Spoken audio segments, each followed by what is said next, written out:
திமுகவை எதிர்த்து கேள்வி கேட்டாலே பிஜேபி பி டீமு, சங்கி, பிஜேபி ஃபன் பண்ணுது, இவர் நாக்பூர் டீமு அப்படின்னு சொல்லுவாங்க. அப்போ திமுகவை எதிர்த்து எவன் கேள்வி கேட்டாலும் அவனுக்கு சங்கி முத்திரை குத்துவது போல அதே மாதிரி தான் தாவேகா கையில் எடுத்திருக்கு. அதான் தாவேகா திமுகவுடைய இன்னொரு வெர்சன். அதான் ஆதவர்ஜினா சொல்றாரு, திமுக கொள்கையும் எங்க கொள்கையும் ஒரே கொள்கை தான், அண்ணா விட்டுட்டு போன பணியை நாங்கள் செய்கிறோம்னு. எந்த அண்ணா விட்டுட்டு போன பணின்னு தெரியல. ஆனால் அந்த ஆதவர்ஜினாக்கு தான் நம்ம கேட்குறோம்.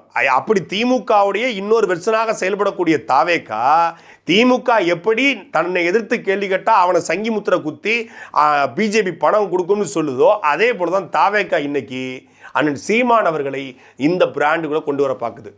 அப்போது தாவேகாவை எதிர்ப்பதற்கு திமுக கிட்ட பணம் வாங்கிட்டு எதிர்க்கிறாராம்.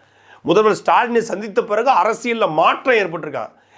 நீ அந்த பக்கம் நில்லு, இந்த பக்கம் நில்லு, லாரி வந்த நடுவில் நின்னா லாரி வந்து அடிபட்டு சாவுன்னு சொன்னது முதல்வர் ஸ்டாலின் அவர்களை சந்தித்த பின்பா இல்லை சந்திப்பதற்கு முன்பா?